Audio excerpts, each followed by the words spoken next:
bisa dibilang bukan pencinta topinya, tapi gue mungkin udah ke brand loyalis kali. Tapi tanpa topi ini nggak ada tuh logo MLB di belakang. Ini Japan release. Akhirnya pada tahun itu dirilis yang memang untuk hujannya. Hai guys, gua Boy dari Neck Up. Hari ini kita lagi di Plus 62 Lebak Bulus. Kita kedatangan salah satu teman kita, yaitu... Halo, gue Boyke. Dari mana? Dari ICC. Hari ini jujur aja nih, bingung gua. Pertama kalinya nih lihat topi aneh banyak banget. Tapi sebelum kita masuk ke koleksi topi-topi ini, gua rasa kita perlu tahu dulu nih, Boyke ini koleksi topi lu dari kapan sih? Gua awalnya topi-topi basic ya. Topi basic itu 2000 dari SMP lah. SMP. Dari SMP tuh udah pakai topi tapi masih random aja. Masih random. Terus habis itu 2016 kan masuk ya pas SMA kuliah tuh kayak pengen New Era mahal banget ya. Ya. Masih PO dari luar gitu, terus cuman ada di beberapa boutique store mungkin. Dulu di Jakarta ada di Blok M, di Bandung juga ada di BIP. Mahal banget emang pada zaman itu. Harganya stabil sih, tapi beda kurs aja. Harganya stabil tapi beda kurs aja. Terus habis itu udah mulai punya pendapatan. Terus pas 2016 New Era masuk ke Indonesia, Balas dendam. Disitulah baru mulai menggila 2016.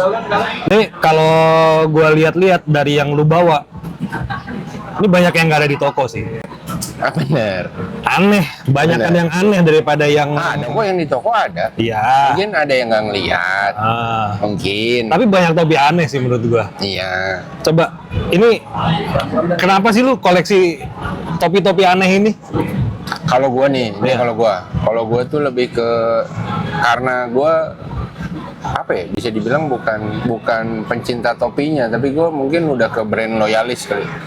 Jadi spesifik kan New Era ya? Iya, gue udah brand loyalis kali. Jadi apapun yang dirilis New Era, siluetnya menurut gue itu jadi sebuah apresiasi aja gitu. Karena basicnya topi, prinsipnya topi, cuman mereka tuh punya dengan ideas macam-macam gitu.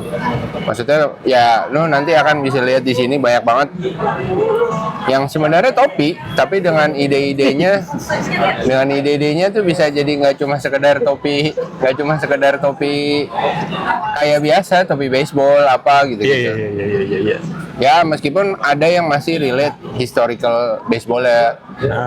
Tapi menurut gua ya seru aja gitu, kayak punya siluet macam-macam. Ini jujur aja nih, gue bingung lihat topi sebanyak ini dengan siluet yang macem-macem. Favorit lu yang mana aja nggak? Favorit gua, Ya. pertama ini. Nanti ini sebenarnya 1920 siluetnya. Biasa aja. Tapi tanpa topi ini nggak ada tuh logo MLB di belakang kayak sekarang. Tanpa topi ini.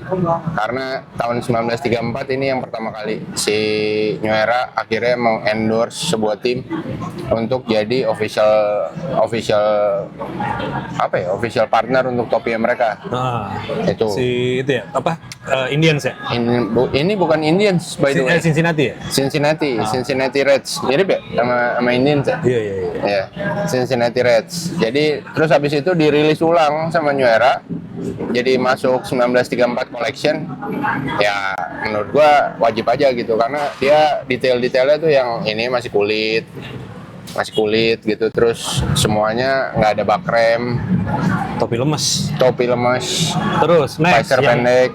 Yang mana lagi? Yang Ini kedua story ya? Story nih, favorit story. Favorit kedua yang gue pakai. Nah, Ini favorit gue karena ini dia ada sunshade-nya. Basicnya 5950 tapi ada sunshade. Jadi kayak karena gue banyak di lapangan ya. Jadi kayak ya ini seru aja sih kalau buat. Dapat di mana tuh? Ini Japan release. Gak masuk sini ya? Bukan. Tapi store. Iya. Japan release. Next. Balik lagi ke history. Ini Pillbox, Pittsburgh Pirates Pillbox. Ini sebenarnya rilisan kedua. Waktu itu ada throwback Oh ya. turn back clock. Apa ya namanya? Kok turn back clock? Apa? Lupa gua. Ya itulah. Pokoknya jadi Rilis ulang, versi rilis ulang, bukan versi aslinya di tahun dia pakai ya. Jadi ada satu momen yang semua tim memakai Pillbox. logo atau yang di tahun-tahun sebelumnya. Nah, Pirates tuh dia ngerilis ulang ini. Ini on field cap by the way. Jadi memang yang dipakai sama pemain. Terus Mana lagi? oh ini sih, ini gue suka sih karena nah ini flat cap. Flat cap ini kalau secara historical awal mulanya si Nyuera ya dia produksinya topi kayak gini sebelum masuk ke baseball. Jadi dia merepro lagi, tapi yang gue suka adalah dia dia ngerilis dalam satu lini baru gitu namanya Eka. Jadi Eka tuh singkatan dari Erhard Hock. Dia tuh founder New Era. Jadi semua yang topi-topi rilisan lama tuh dia pakai lini ini nih. Cuma sekarang udah ada New Era brand. Iya. Terus Terakhir. Yang dari setumpuk ini favorit lu banget deh. dua terakhir dah. Ya boleh. Kebanyakan nih soalnya. Ya, nih. Favorit semua nih gue yakin nih. Ini gue favorit juga nih. Karena dia crown-nya 5950, tapi dia long brim. Long brimnya tuh biasanya jadi kayak topi koboi aja gitu. Ini topi buat mancing lah ya disebutnya. Topi kalau teman-teman suka pernah ngelihat dulu Pharrell pernah pakai topi kayak gini tapi dia hard crown-nya. Kalau ini ya 5950 aja, cuman di depan doang bakrem. Ini juga favorit, apalagi kalau misalkan lagi jalan di tempat yang panas banget. Kalau lihat kondisinya sering dipakai sini. Lumayan. Lumayan. Terus ini. Kenapa nih yang ini spesial? Nah, kalau yang ini spesial karena tidak lain tidak bukan akhirnya ada satu made in Indonesia yang dirilis global. Yang ini kan ini, ya 5950 Day kemarin ya. Tahun ini. Ya. 5950 Day tahun ini. Bahannya menurut gua ini khas banget, mungkin kalau yang udah familiar sama brukat kebaya. Ini bahan yang dipakai. Lalu habis itu si siluetnya pun juga ini siluet yang baru. Dia 5950 A-frame. Jadi menurut gua ya worth untuk dikoleksi aja, dan ini enak banget gue kalau dipakai daily.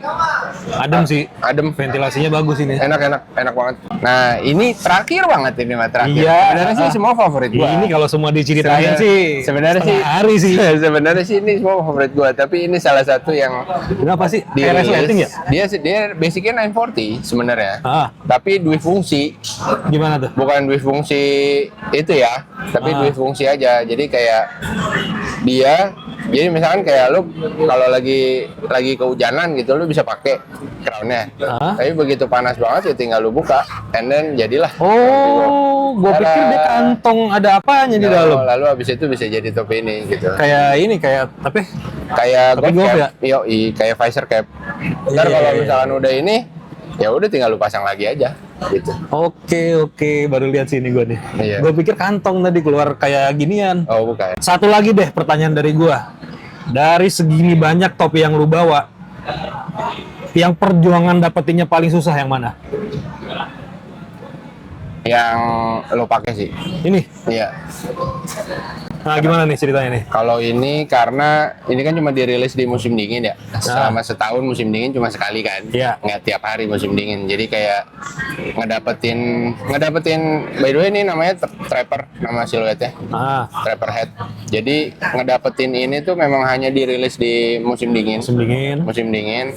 Dan biasanya tuh semua bulu.